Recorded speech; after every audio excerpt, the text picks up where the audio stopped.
Hey guys, what's up? It's Ripe again. In today's video, a homeowner association took OP's property and fined him over $40,000 for walking his dog without a leash. However, he actually might be in the wrong here. Here is what happened. Let's dive right into the story. I never expected that I would not only have to file a restraining order against someone, but also take them to court. However, the past year has surprised me, as it did most of us. A little backstory before we get to the juicy part of this whole ordeal. I live in a nice gated community and have enjoyed my career as a school principal. Many people in the community know me, and I would like to think that I have a wonderful relationship with my kids and their parents. I have never in my life been harassed or threatened until I met the neighbor across the street. She was not new to the community, but she had just moved houses. We live in a smaller town, so mostly everyone knew each other through mutual friends and whatnot. As soon as the lady across the street moved in, her behavior became more and more erratic and aggressive after she found out I was the principal of the biggest school in town. At first I thought that it was something personal against me. I would leave for work in the morning and she would flip her middle finger. On one of these occasions, she even started yelling profanities at me when I began backing out of my driveway. She had never directly said these things to my face or been aggressive, but her actions spoke very loudly. On another occasion, the next door neighbor, who was a substitute teacher in the school district, had came over to chat with my husband and me. All three of us were sitting on our porch when we saw the lady across the street pacing up and down the sidewalk with her phone pointed towards us. It had appeared that she was videotaping us, and honestly, I was glad that there was another witness to this behavior. I had not spoken to anyone about her aggressive and strange behavior because our community is mostly tight-knit and I did not want to be the one to cause any drama or animosity. However, with my other neighbor present, I learned that I was not the only one. This neighbor had some issues with her as well after the lady found out that she was a substitute teacher. I had seen some kids in her house and playing in the yard several times, and I wondered if she had an issue with a teacher or school staff that led to this behavior that she seemed to have towards me, the other teachers, and the school staff. There were many more instances of this weird behavior, such as her videotaping my daughter walking our dog. Or, in another instance, we were sitting inside our living room and we saw her walk her dog from across the street to do its business on our lawn. Her behavior was getting more and more weird, and I knew eventually we would have to do something. This was not okay, and while normally I would have the problem being direct and confront her, there was just something very off-putting about her. Well, it turns out that I would have to do something sooner than later, because about a week later, she purposely tried to hit me head-on and caused me to crash my car, completely destroying it. And yes, you read that right. I was coming home from running errands on a weekend, and while I was turning onto my street, there was the crazy neighbor coming out of her driveway. However, she did not seem to be following the natural path of the road. As a matter of fact, she was heading towards me. As I realized what was happening, she speeded up and I ended up swerving my car out of instinct. This led to me crashing my car into a streetlight pole on the sidewalk. I was terribly shaken up about the whole thing, and many neighbors came to see what all the commotion was about. By then, she had speeded off and was of course nowhere to be found. What makes this whole ordeal even worse is that my son and daughter were playing in the front yard, which means they saw everything. The neighbors called the police officers while my husband tried to calm me down while comforting our kids at the same time. The whole situation was absolutely chaotic, and it was the last straw for me. Upon the police arriving, I had let them know about the previous instances of her behavior. This is not the first time that someone had called the police officers on her. As a matter of fact, I learned that various school staff and school district employees have had several issues with her. One of them being a school bus driver who had reported her after she threatened to choke him in front of a school bus full of kids. I also learned that in another school she had been banned after causing a scene in front of teachers and staff, which led them to buckle up on security presence on the campus. I ended up filing a restraining order against her, which ended up giving me a major peace of mind. She was not allowed to contact me by any means, nor was she allowed to be 500 feet of my home, which means that she had to move. Not only that though, but she was also ordered not to come within 500 feet of my workplace, which was considered the entire school district. Although I never found out why she was so hostile and threatening towards school staff and employees, I was just damn glad she could not come near me or my family. Hopefully, she would never be allowed to. And the next one is the title story, and it is titled HOA stole my home and fined me $40,000 for walking my dog without a leash. Hello people of Reddit. Something has been going on for a few years, and the more time passes, the more I question if I am in the wrong here. I will give you the entire story and then you can judge if you would have done the same thing that I did. A few years ago, I started having a ton of trouble with the HOA in my neighborhood. They are very picky people and I swear just want to do anything to get a bunch of money from fines. They made dumb rules, like saying during the night we had to park in our driveways or garages, and any car that was on the street overnight would get a fine. I hate most of the rules they have and cannot see how they related to public safety and the like. The issue that I really had with these people was when it came to my dog. My dog is extremely well trained and I let him do things that the HOA seems to not like. For one, I let him roam around my yard without any kind of fence because he knows not to leave the property and never has. They had no rule about it but kept nagging me that I shouldn't do that just in case. Another thing is that when I take him for walks, I don't bother putting him on a leash. He stays close to me and if I tell him to heel, he will stand right next to me. The HOA decided to give me a fine because they had some kind of leash law. He is a well-behaved dog and I would understand wanting people with dogs they cannot control on a leash. However, all of these rules they have made me feel like a criminal and I decided that I had the freedom to do what I wanted despite them. I never paid that fine or any of the others that they tried to write me when I was caught walking my dog without a leash. Keep in mind, not a single time did he do anything wrong and they could clearly see that. I even went to try and talk to them a few times to explain that the rules they were making were not fair and as long as my dog did not hurt anybody, it should not matter how I took him on a walk. I asked what they were going to do next. Ban dogs walking on harnesses? Say that you could only have a dog on a leash of 2 feet? They did not like my attitude and just told me that it was their rules and I violated them. I told them that when it comes to how I raise my dog, that it is my rules. They would not go around and start telling people how to raise their kids, but they were telling me how to take care of my dog. It has been 3 years since that first fine and it has just been growing since then. They claimed that I owed them $40,000 and I told them right where they could shove it. There is no reason in my mind for me to give the HOA that kind of money when my dog did not do anything wrong off his leash. I even take him to the store with me off a leash and most of the time I don't hear anything from the staff about them wanting me to leash him because even they see that he is trained. They had gotten their lawyer to drag me into a meeting and I did not even bother getting my own lawyer because I was not gonna give into their crap. It was just them telling me how much I owed and breaking down how it got this high. Most of it was not even from the fine itself, it was from interest, which I found to be just a greedy way for them to pad their pockets. We don't even live in a rich neighborhood and them expecting somebody to spend $40,000 even if they had it to just give to the HOA was out of their mind. I told them that I was not gonna pay a single penny of what I owed them because all I did was use my right as a pet owner to have him be an off-leash dog. They just told me that if I didn't pay them, they were gonna foreclose on my house and auction it off in order to get the money. You can imagine how angry this got me. They are threatening to steal my house and I don't think that they have the right to. Now, I live in an area where defending your home is protected, so I told them if they were gonna come and try and take my house, I was gonna meet them at the door with a gun. I paid for my house and I have every right to stay in it since I am the owner.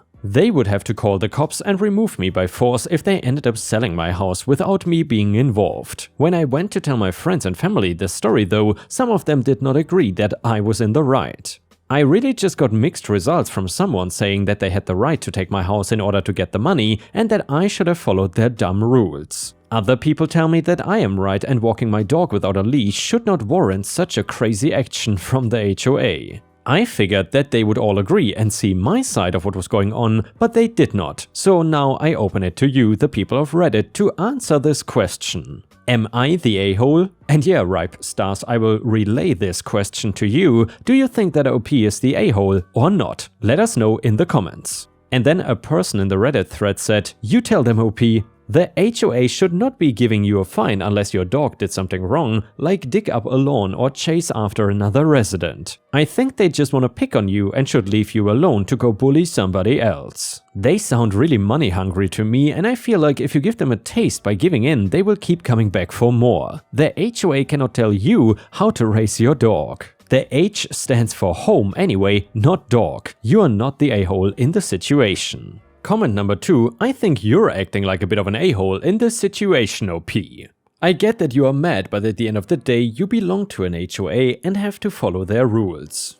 If they say dogs need to be on leashes, then you have to do what they say. He may have never done anything before, but all it takes is 1 second for a dog to go crazy and attack somebody else. You should have paid when you first got fined, and then you wouldn't have been in this situation. Also, threatening to hurt people with a gun if they come to legally take your property? That's going way too far. You were wrong and you need to admit that, because right now you're just an a-hole. And yeah, Ripe Stars, I gotta say, generally I'm not really on the HOA side of things, and in this case I'm also not entirely, but I'm definitely also not on OP's side. I'm not sure what is so bad about putting a leash on your dog, especially when you are in a neighborhood like this. Therefore, I would say everybody is sort of an a-hole here. Anyway, the next one is titled Choosing Beggar Discount Karen. Got my first proper CB at work today, aka choosing beggar. We've had a couple people get cranky at us about prices before, but this lady was the first person to display the level of sheer bullheadedness that I feel really defines a choosing beggar. She came in around 13 o'clock, slowly lumbering through the bakery, picking up and squinting at every product she could get her acrylics on. Her sights finally set upon our decorated cookies. She asked how much they were, and I told her $4. The look on her face as she heard the price told me all I needed to know. This was about to be trouble. $4? She balked. That's ridiculous. I gave her the canned response we have about the fact that our ingredients are expensive because they are a specialty, so it is what it is. She scoffed and rolled her eyes at me, and I just mentally thanked my insomnia for having me kept up late enough last night that I was too exhausted to feel the sort of rage that the crap would usually have set off. She scoured through the cookie display, digging about in scornful silence before suddenly her eyes lit up and she seized a single cookie from the back of the display, strutting up to the counter triumphantly and smacking it down before me. "This cookie is broken," she proclaimed, and she was right. There was a big crack running right through the middle of it. Not a big deal, it happens sometimes. "Oh, sorry about that," I said, not actually sorry. "I can get you another one." "No," she barked, cutting me off. "I want this one," she said, pointing at the broken cookie the way one would point to something they were trying to show a toddler. "Okay then," I replied, and by this point I had a sneaking suspicion that I already knew exactly where this was going, but I pressed on anyways as there was nothing else to be done. "That will be $4. She stared at me for a moment, her eyes narrowing before she pointed to the cookie again. "I said I want this one," she repeated even slower this time, really laying on thick the fact that she clearly thought I was some kind of degree of stupid. "Yes, I know," I said, because what the hell else was I gonna say? "But this one is broken," she stressed, raising an eyebrow at me. "As I said, I can get you another one if you want, one that is not broken," I replied, a bit of anger finally starting to break through the dull haze that exhaustion had put under me. "And I said I wanted this one," she said, clearly getting frustrated. "That makes 2 of us, Karen." "Alright, that will be $4. You can put your card—" She effing cut me off again. "I'm not paying $4 for a broken cookie," she snapped. "Okay then, I will get you a different one," I droned. I knew damn well what she was getting at, but I was not about to make it easy on her. "No," she yelled, kind of getting up in my face at this point. "I want this cookie." She jabbed it so hard she would have made another crack if one had not been there already. "Okay," I said flatly. "I can take your card whenever you're ready." "How much are you taking off?" she demanded. By this point I had more than enough of her, and since playing dumb was really the only weapon I had at my disposal that would not have gotten me fired, I decided to continue using it. "I'm sorry?" I asked, pretending to be confused. "Oh, she cut herself off that time, huffing. "The cookie! How much are you taking off on the cookie?" "I have not taken anything off," I answered. "It's just $4. "But it's broken," she stressed again for what felt like the 1000th time. "Can't I get some sort of discount?" "Unfortunately, no," I replied, very much not meaning that first word. "If it being broken is an issue, then we could get you an unbroken one, but I know you have said you want this one." "Is there someone else I could talk to?" she asked, her tone suddenly dripping with the faux politeness of a Karen about to try some BS. A manager perhaps? She stressed the word, raising an eyebrow at me as she did. The attempt at a threat was so gallingly obvious that I just about gave myself an aneurysm trying not to roll my eyes. My manager is not in today, sorry, I responded, making sure to use that same sickly sweet tone that she had tried on me. She dropped the act quickly, her fake smile melting into a snarl as she realized her trump card had no effect. "I'm not paying $4 for a cookie," she screeched. She did not actually stomp her foot like a toddler, but the energy was very much the same. "Okay," I said flatly, then very pointedly didn't say anything else even as she stared at me, clearly still somehow hoping for a different answer. We stood there for several more seconds. She glared at me, I stared blankly over her shoulder at the bakery behind with a perhaps a bit over-the-top expression of utter indifference on my face. Finally, she seemed to realize I genuinely was not gonna budge, and with one last she rolled her eyes, tossed up her hands and stormed out. I put the broken cookie back on the toss tray, where it was quickly snagged by one of our decorators. Suck it, Karen. And yeah, Ripe Stars, if you have ever had to deal with any choosing beggars at your workplace, then I would very much like to hear that story, either in the comments or on r/Ripe Stories on Reddit, where there is a good chance that I will read it in a video. Neighbor blocked my garage and bashed my door with a crowbar after I removed his traffic cones.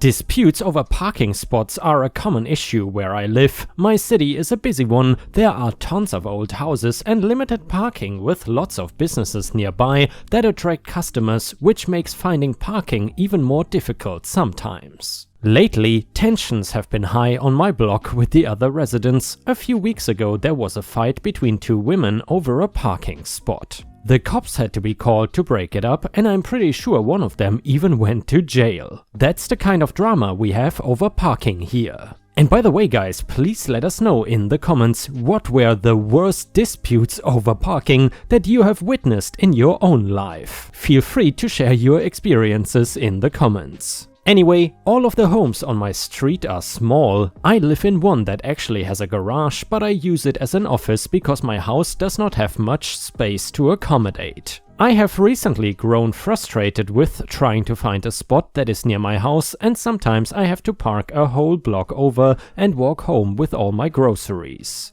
My neighbor has taken to putting up traffic cones or lawn chairs on the street in front of my house in order to reserve a spot for himself. I'm pretty soft-spoken and I really want to avoid trouble with people. Not to mention, the guy is a little rude and scary, and I don't know what he would do if I ever decided to stand up to him. I guess you could say I'm a bit of a chicken. Anyway, where we live the winters can be harsh. It was that time of the year and I spent most of last winter having to trek way too far in the snow thanks to the scarce parking situation on my street. I was also sick of several residents putting chairs, trash cans, bikes, whatever they can to hold their parking spot. Especially my neighbor. I mean, he was taking the spot that was directly in front of my garage. His wife or girlfriend also had a car and always kept trash bags and other stuff in the way so that she could have a place to park, and yet I'm not allowed to have the place right in front of my house. I made an attempt to say something late in the fall. I worked up the courage to ask him one morning while he was warming up their vehicles in front of my house if he could possibly stop leaving items in the parking spots so that I cannot use them sometimes too. I often get home before him and would usually get to park there if he didn't keep it obstructed. He basically told me to kick rocks in meaner words and laughed at me. He also made jokes about how I was a sissy and that he didn't have to do anything that a scared little man like me would ask of him. Clearly, I found this offensive and became angry. When I tried to show this, he decided that he would intimidate me by getting in my face and making threats. He was shouting and was so close that we could probably kiss. I became panicked. I'm not used to this type of confrontation and quickly went back inside to the safety of my home. After my attempt at confronting my neighbor, he started going out of his way to personally bully me. He began leaving bags of dog feces in my mailbox or on my front door. He stole more than one dinner of mine right after it had been delivered on my doorstep. I actually installed cameras so that I could try and prove that he was stealing from me and blocking parking spaces. One day, a miracle happened. He forgot to put up his cones and I parked in front of my house. This was probably the first time in almost 6 months that I had gotten to park there. I was so happy, plus I had tons of stuff to carry in, so it was like Christmas. When I went outside the next morning to leave for work, I walked out to see my car covered in trash. Like several bags of trash had been ripped open and dumped all over my car. It was cold out too, so some of the liquids had frozen to my exterior and the windshield, making it really difficult to clean off and see in order to drive. I also noticed that the car in front of mine, the girlfriend's vehicle, was parked so close to mine that they were almost touching bumpers. I couldn't even get out of the spot without having to make a 40-point turn.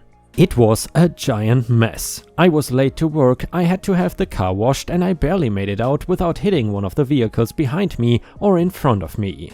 I'm sure that was his point. He was probably hoping I would accidentally bump the girlfriend's car so that he could try and sue me for damages. What an a-hole.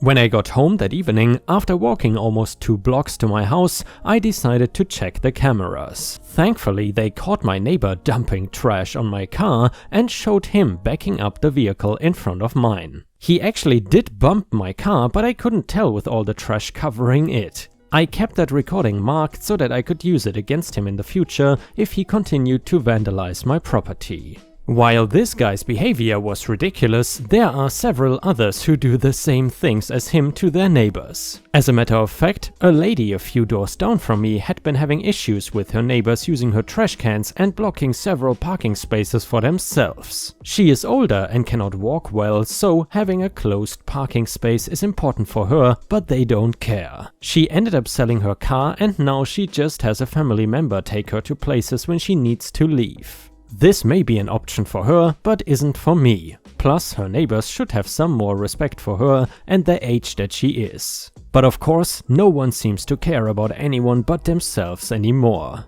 I have lived here for almost 8 years and I cannot believe how bad it's gotten with the parking spot possessiveness and bullying. It's a shame how people act nowadays. A few more weeks have passed and it is snowing now. And I mean snowing. Almost a foot covered the ground just overnight. I started my day as usual, walked to my spot that was a mile away and went to work. On my way home, there was a winter storm, it was getting bad again and they had just plowed the streets. Parking spots were even more limited, with snow occupying so much space. But like usual, there were several traffic cones in the space in front of my house. It was snowing so badly and I was so sick of this that I stopped the car, moved the cones and parked in the spot. I did not care what consequences there were, unless he tried to kill me or something, and that would be bad. I had decided that I wasn't going to take this anymore and I was moving his cones. First come, first serve. Damn. That afternoon, the boyfriend must have come home from work and saw that his parking spot was gone. It didn't take but a few minutes before there was an intense banging on my door. There was no way someone's hand made that noise. It could only have come from someone using an object to pound on my front door. It was kind of scary. He went on for about 30 seconds to a minute, very loud and aggressive pounding on the door and screaming profanities about me being a bitch. Not only did he riddle my door with dents and holes, but he proceeded to bash my bumpers with the same metal rod. He also took trash and dumped it on my car again. He went out of his way to pour cans of soup onto the hood and windshield, knowing that it would be an impossible mess to deal with in the morning on top of the snow and ice. I could see all of this happening from my window, painfully watching as he vandalized my property again, knowing that it is safer to just stay in my house and witness this tragedy. He saw me watching him through the window and began cursing me out, throwing snow and trash at me through the glass. Thankfully, nothing broke and I was still safe inside.